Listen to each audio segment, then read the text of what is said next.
Qaradağ rayon ərazisində dəfələrlə göstərmişdim ki, gölü qurudurdular, səhər orada ev tikib satırdılar. Nətər olurdu bunu görmürdülər? Necə olur bugün Qaradağda, Abşeron rayon ərazisində, Binəqədi rayon ərazisində və bir çox ərazilərdə bax belə problemlər yaranır və bunlar artıq insanları narahat eləyir. Bununla bağlı heç bir rəhbər vəzifəli şəxs cəzalandırılmır. Onları cəzalandırmaq lazımdır. Bugün Abşeron rayon ərazisində, istər Sarayda, istər Masazır qəsəbəsi ərazisində gəlin baxın, yol kənarında bu gün də tikinti gedir. Ara küçələrdə artıq evlərin aralarında bir neçə ev alıb apartmanlar tikirlər.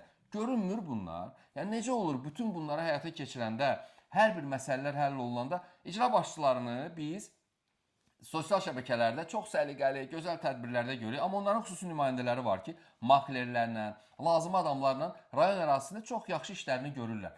Bütün bunlara görə bu şəxslər cəzalandırılmalıdır və ümumiyyətlə yenə deyirəm, Qaradağ, Binəqədi, Abşeron rayonu və bir neçə rayon var, hansı ki, bu gün ərazisində bax bu cür fəlakət yaşanır və vətəndaşlar əziyyət çəkir. Ona görə bu şəxslərin cəzalanması və onlarla əlbir olan makler adı altında çalışan, maklerlik eləyən elə adı altında yox, bax belə qanunsuz işlər görən şəxsləri cəzalandırmaq lazımdır. Cəzalanmadıqca bax bu problemlər də olacaq. O gölləri qurudanda, o ərazilərdə qanunsuz işləri görəndə və bütün bunlar həyata keçəndə sabah da problem olanda deməsinlər ki, qanunsuzdur, bizim xəbərimiz olmayıb. Necə ola bilər? Yəni bu necə olur ki, qanunsuzdur, amma orada evlər tikilir, küçə salınır, ünvan verilir və bu gün də həmin əraziləri su basanda hamı sinəsini kənara çəkir.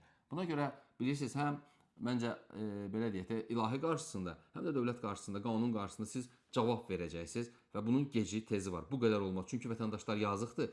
Evlərindəki əşyası, bütün avadanlığı, bunu bugün bir avadanlığı almaq üçün nə qədər vəsait xərcləmək lazımdır? O pulu qazanmaq lazımdır. Bu cəmaət yazıqdır. Bu insanları belə çətin durumda qoymaq olmaz. Onları belə narahat vəziyyətdə qoymaq olmaz və bu gün öz cibinə görə, öz şəxsi marağına görə vətəndaşı çətin vəziyyətdə qoyan insanlar, vəzifəli şəxslərin cəzalanması məncə mütləqdir.